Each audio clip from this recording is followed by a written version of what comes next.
Welcome to Doors to Hope and Healing, an inside look at the many facets of work that is happening at the Department of Children and Families, between our staff, the families we serve, and our community partners. My name is Jacqueline Ford. I have had the honor of working for the department for almost 30 years. And although I may be familiar with many of the topics we bring to you, I have invited experts in those fields to help us dispel the myths and misconceptions that can often be barriers to our work. Join us as we open our doors and invite you to have a seat at our table.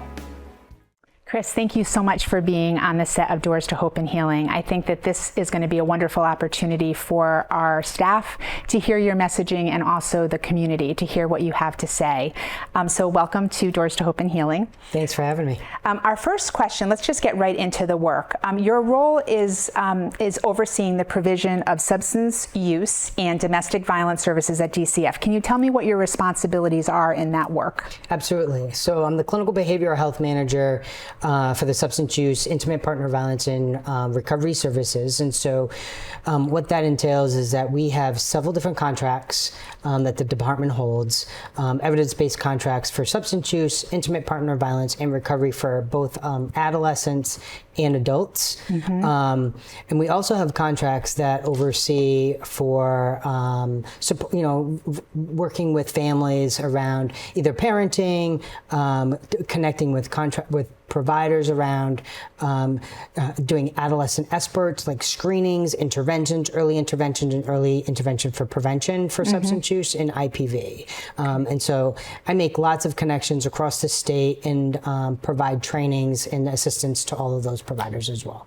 And are there specialists in the different regional offices? Yeah, so my division, so I have 5 program supervisors that are underneath me that maintain a lot of those contracts and provide oversight and direct contact to the agencies that they provide oversight to. We also provide with the so there's the substance use disorder 1115 medication waiver. We have a behavioral health manager that also provides oversight with other state agencies and really help lift up that waiver that DSS is the lead on. So we also do that. And we support the area offices and all of the social workers on training needs and or case consultation that they might need on specific case topics. Okay. So in there, the dotted line to the client. So if I'm a social worker and I feel that my client needs this assessment or this assistance or support, they would go to that supervisor? Yeah, so the program supervisor, they wouldn't necessarily, the area offices wouldn't directly go to my program supervisors. They might go to the regional resource group, the clinicians that are in the area offices that gain consultation in regards to providing support to the particular family. Where my division comes into play is, so like multi-systemic therapy is like a service that one of my program leads oversees. And so they provide the oversight of that particular contract. Maybe they might be a difficulty, a situation on a scope of service, or a parent in the community wants to have access to that service and they've been struggling. They would make contact with our program lead and or the agency, and we would collaborate together to ensure that that family has access to that service. Wow. You know, this show today is wonderful because we're hoping that our community, our viewers who are watching, will have a better understanding of what to do if either they or a family member is concerned that they have a family member that's using substances, and that we're a pretty powerful state agency, as we were talking about before we started today, and people are afraid that if they make that call, we may remove the children. We may go right to the school and remove the children. We may go to the home and remove the children, where we're hoping to strengthen families and give them the support that they need for when they're ready to take that help. What trends across Connecticut are you seeing when it comes to substance use? Yeah, so obviously the biggest trend that we continue to hear about right now is the lethality around fentanyl, right? Fentanyl is really in everything right now. And so, there's 2 different types of fentanyl. fentanyl. There's medication, there's medical fentanyl, right, which is pharmacy grade, which you get if you go for a surgery, and you might get a patch or something like that. And it's monitored by a doctor. But then there's illicit fentanyl, which is street made, which is marketed through the street. And so that's pretty much, if somebody is prescribed Percocet and say they're misusing their Percocet or something like that, they go out to the street and they're looking for it. They're thinking they're getting something. They're getting a pressed pill. And a pressed pill would be cut with fentanyl, xylazine, cocaine. It could be a mixture of lots of substance all together. And fentanyl is leading that trend at this point in time. And it's so illicit because it's in everything. If any child gets their hands on it or anything like that, it can cause severe, it could be very fatal. Wow. So that's the biggest trend you're seeing right now. What about overdose deaths across Connecticut? I know that, people don't realize what they're doing, obviously. They're not doing it as a means of suicide. It's by accident. What are you seeing with regard to that? Yeah, so in the state of Connecticut, currently, as of today, we have about a little over 1,500 individuals that have had an overdose in Connecticut. Wow. Out of all of those 1,500 individuals, I think it's important for folks to know about 75.7% of those individuals haven't had an opportunity of one contact of an intervention that could potentially have happened in their life, right? To try to avoid that overdose. And there's lots of different interventions that could occur and or potentially had occur to try to prevent that. And one of those preventions is having Narcan on hand. Right, Narcan is life-saving. Yeah. My daughter, actually, on a personal note, was working out at a gym, a chain gym, and there was somebody in the bathroom who had had a drug overdose. Yeah. And she's a nurse, and she was able to know that they needed Narcan, and they came right back to life. I mean, it's almost like a miracle type of yeah, it could drug. Save a life. Yeah, Anybody's it sure does. Life. Yep. Wow. So who else does the Department of Children and Families partner with to support our families with regards to substance use? Yeah, so the department works with several different state agencies, community agencies, private agencies. I always tell individuals that we're just one agency that we get involved with families late in the game. Right. And so we have to rely on agencies such as Department of Education. We work with community agencies like a NAFI, Wheeler. We work with federally qualified health clinics. We work with the Department of Mental Health and Addiction Services. We have very close partnerships with Department of Mental Health and Addiction Services, as well as Office of Early Childhood. Without working with a lot of those state agencies, we would stand alone, right? But we know that our families are making contact way before us getting involved with us with all of those agencies, whether it's through WIC, right? Whether it's through their daycare, whether, Office of Early Childhood, which is in connection with WIC and early childhood care. They're making contact in many different atmospheres. And so if we can work together with them, all of us have a stake in the game in keeping children safe and providing supports to families that have substance use disorders. So we got to do it together. Very true. And when DCF is able to step out, those services and those organizations, state agencies even, are still involved with that family. Correct.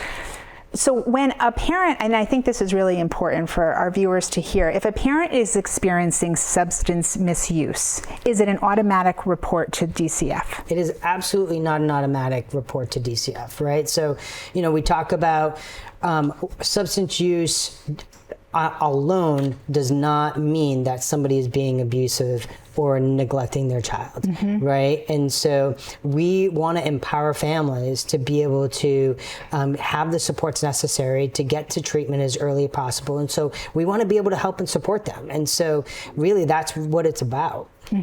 So if a family did become involved with DCF because of substance misuse, and we felt that it met our criteria, our operational definitions for that, and we opened up a case, or maybe even the child had to go into foster care because they didn't have family resources to care for them while they were able to go into treatment, where would the child go at that point? Ideally, we would want the child to stay in the family's home. right? So we would work with the family, identify resources, maybe put an in-home service inside the home to support the parent in regards to their treatment. Talk about their natural supports. What would that look like for them? Really build that recovery network that they're going to need to be able to sustain keeping their child safe on the same time getting on that road to recovery for themselves. So what would that look like to someone who may not know what an in-home service is? Is it a weekly visit? Is it a daily visit? Yeah, so different in-home services. So we're talking about intensive in-home services. So if we have a child between the ages of 0 to 5, a referral to family-based recovery would probably be the best avenue, right? And so that intensive service can be in the home at a minimum of 3 times a week, right? I've seen them be in the home 5 times a week, depending on the severity and the supports that family is going to need in regards to their treatment. So if you think about a parent going to like an intensive outpatient service, right? They would leave the home, right? And they would go to that service, either at a hospital or a community provider, 3 times a week. And that child would have to find childcare. So family-based recovery or an intensive in-home would prevent that, right? So that, because they come to you, so you don't have to deal with transportation or things like that. And it's just as intensive. And so those are the things that we would put in the home. If a parent says, I'd rather go to a women's and children's program, right? We would work that's contracted through the Department of Mental Health and Addiction programs. We would work with them, with that parent. I think it's important to meet the parent where they're at and what kind of treatment that they feel is they're needed at that time. But we also have to ensure that we listen to them, but we also listen to the treating provider as well. As to what would be best for that parent. What would be best for them to avoid any fatalities or overdoses. So it really sounds like by having that intensive in-home program, you're really lifting those barriers and the added stressors of getting there and childcare and the other stressors that a parent may feel about leaving the home. Some of our parents who are having substance misuse are afraid to even leave their own homes at times. So that would definitely lift that barrier for them. Of the times that we get involved with families in this type of situation, what is the percentage of a success rate? So percentage of success rate. So I can't provide a success rate, but when we talk about individuals who are at risk for relapse, right, or at risk for reusing, currently there's about a 40 to 60% rate in regards to somebody returning to use, right? And why that is because, we think about substance use as if you think about it in a medical model, if you were to, or I were to have surgery today and we didn't follow suit with that medical plan, something bad would happen, right? We would fall suit to, right, what we were doing before and potentially have to be back in the hospital. So it's so important that when we talk about reducing opportunities of reuse, reducing an opportunity for relapse, that we ensure that folks, they have the right supports to be able to follow that treatment plan, right, so that they don't have to return to use. And when we talk about recovery, a lot of people we hear relapse is part of recovery. That's not necessarily, it can be inevitable, but it can be avoidable as well. Yeah, that's important to know. And, of course, if a situation involved, I know we were talking again offset before we started, that if you can talk on this point, that not every parent who is misusing substance is neglecting or abusing their child. And I think we all assume, we just jump to that fact of, well, of course they must be neglecting their child or abusing them in some way because they're not thinking straight. They're not their true authentic self because they're being compromised by a substance. Can you speak to that? Yeah, so can you just say that, your question again? So when we were talking before set, it was just an assumption that if you're using a substance, you must be abusing or neglecting your children. But you said it's not always the case that is actually happening. So can you speak a little bit about that? So folks who have a substance use disorder or are using substances, they care about their children innately, right? And so folks really, their mindset isn't to abuse their child, right? And so when somebody, so think about, we go home today, if you go home today and you have a glass of wine, right? You're not out to think that you're abusing your child, that you're not providing supervision, or that you're neglecting your child. You're just having a glass of wine. What happens is that life happens, right? So I don't know how to best explain that piece, other than that when somebody chooses to use, their intent is never to abuse or neglect their child. Right. You know what I mean? Yes. And I think that, bringing that up and the importance of sharing that with our viewers is to dispel that myth that if I call, that it's already going to be assumed that my child is in imminent danger and they're going to take them, and that we want to work with our families to keep them together, to put in those in-home services, or even in certain situations where the child can't stay home because it is unsafe for that child to stay home given their parents' addiction, the level of addiction. And under Durantis' administration, our commissioner's administration, we've reunified 3,000 children back home. That is our goal, is to get children back home.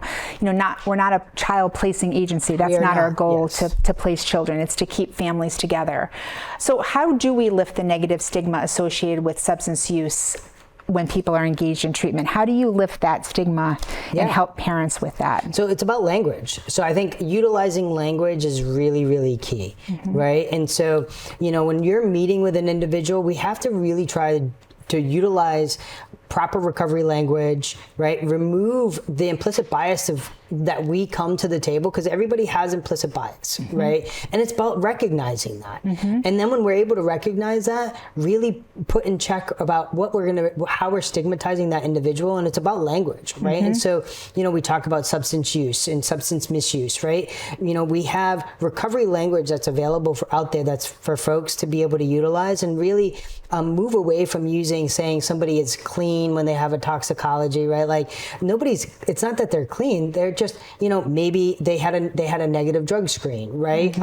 When you're going into a home and you're meeting with somebody, allowing for them to tell their story, right? Validating them where they're at, recognizing that, reaffirming, this has been a struggle, I get that, right?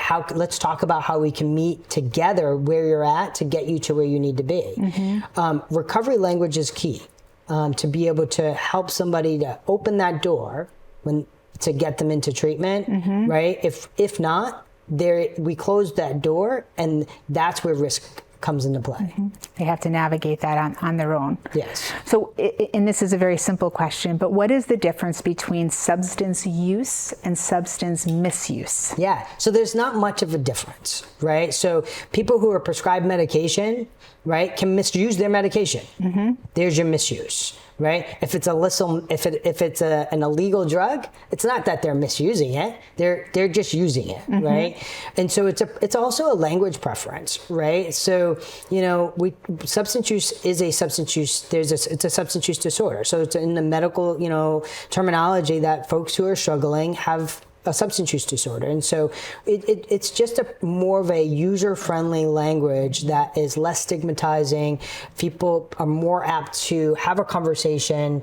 And so that's why utilizing both of those in different atmospheres, depending on whether it's medication, maybe they're misusing their medication, right? Because if they're using their medication, guess what? They're using it hopefully as prescribed. Right. If not, then it's probably a misuse. Okay. All right. And that's a simple way to explain that. Yeah. But, it seems as if that could use some clarity. So if you were to fast forward 5 years from now, in what ways do you feel that we can strengthen this system, this work that we're doing? Yeah.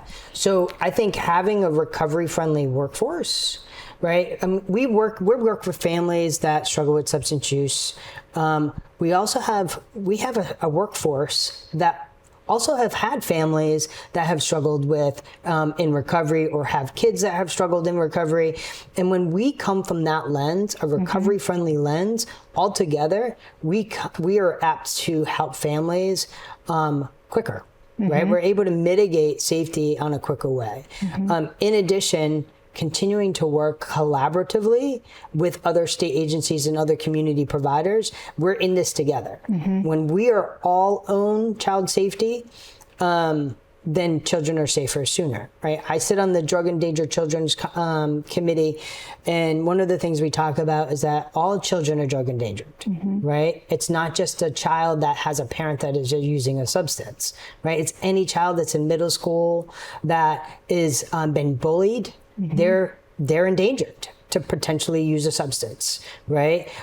Any child that might have a peer that might be vaping, they're at risk for using a substance. And so when we talk about, what I want for the agency is for us to continue to just come from that lens and really continue to work collaboratively and help the agency continue to keep families safe and kids safe. Yeah, I agree. And as you know, how long have you been with DCF? So I'll be 10 years next year. Oh, well, congratulations. That's a long time. Yes. I'm kind of grow up here, I think, in many ways. But the trends change, They do. what children have access to and the ages that they have access to the substances, that are out there. It's frightening. So I think we have to evolve with the changing trends as we go. Yes, I agree. So if any of our viewers are watching and they want more information, what number should they call?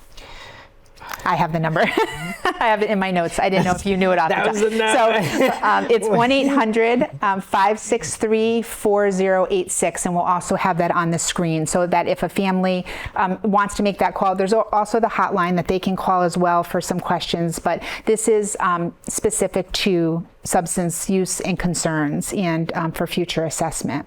But I so appreciate you being on the show. You've shared so much valuable information, and I think in our work to try to change the lens in how the community sees us and dispel some of the myths and misconceptions, I think you've done that for us with your work and your expertise in substance misuse and use in Connecticut. Thank you. So thank you.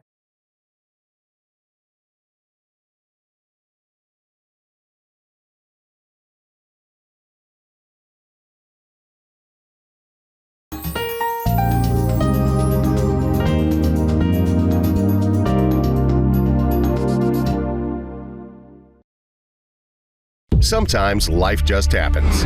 Don't worry. Farmington Motorsports will get you back on the road and at a fair price. From towing to tires, emissions to transmissions. Our ASC certified techs do it all. Farmington Motorsports is a family-run business. We're a Napa Auto Center and AAA approved. We work on all makes and models from preventative maintenance to major repairs. And every repair is backed by our 2-year, 24,000-mile nationwide warranty. When life happens to you, don't worry. Farmington Motorsports.